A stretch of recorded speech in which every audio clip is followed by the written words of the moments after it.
Defender বালেরদের ইনজুরির কারণে কে জায়গা পাবে আর্জেন্টিনা দলে সেই নিয়ে চলছিল কানাঘুষা। তবে সমর্থকদের হতাশা করেননি কোচ লিওনেল স্কলানি। দলে ডাক পেয়েছেন left footed centre back Marcos Senesi. হঠাৎ ডাক পাওয়ায় ছুটি প্রেমিকার সব ছেড়ে দলে যোগ দিতে আসছেন তিনি।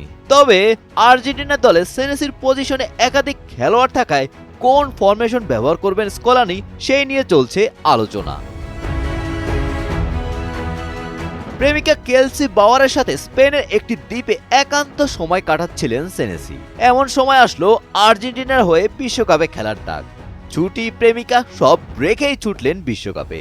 আর বিশ্বকাপের ডাক পাওয়ার কলটি রেকর্ড করেছিলেন তার প্রেমিকা কেলসি। সামাজিক যোগাযোগ মাধ্যমে ছড়িয়ে পড়া ভিডিওটি বিশ্বকাপ নিয়ে ভিন্ন এক বার্তা যেন দিচ্ছে। মূলত বোর্নমাউথ থেকে সদ্যই টটেনহাম হটস্পারে যোগ দেওয়া এই ডিফেন্ডার দুর্দান্ত এক মৌসুম কাটিয়েছেন।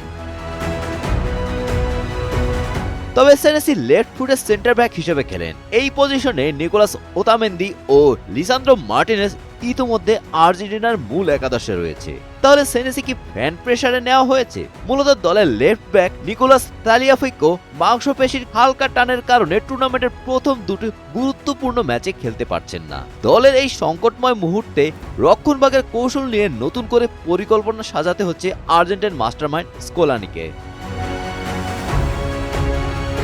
লেফট ব্যাক পজিশনে সেনেসি খেলার সম্ভাবনা নেই বললেই চলে। স্কলানি অনুশীলনে এই পজিশনের জন্য ফাকুন্দা মেদিনাকে বাজিয়ে দেখেছেন। মেদিনার পাশাপাশি তরুণ ও প্রতিভাবান মিডফিল্ডার ভ্যালেন্টিন বার্কোকেও লেফট ব্যাক হিসেবে ব্যবহার করা একটি বিকল্প পথ খোলা রয়েছে কোচের সামনে।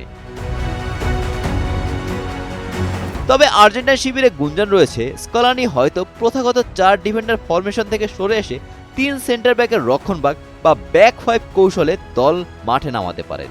অতীতে 2022 সালে কাতার বিশ্বকাপে কোয়ার্টার ফাইনালে নেদারল্যান্ডসের শক্তিশালী আক্রমণ রুখতে এবং ফ্রান্সের বিপক্ষে ফাইনালে স্কলানি এই 3 সিবি ফরমেশন সফলভাবে ব্যবহার করেছিলেন। যদি এবারও তিনি একই কৌশল বেছে নেন তবে ক্রিস্টিয়ান রোমারো, নিকোলাস ওতামেন্দি ও লিসান্দ্রো মার্টিনেজকে একসাথে শুরুর একাদশে রক্ষণভাগ সামলাতে দেখা যাবে। সেক্ষেত্রে মার্কোস সেনেসি থাকবেন বেঞ্চে তাদের মূল ব্যাকআপ হিসেবে। গোলাম রাব্বানি, টাইমস টুডে।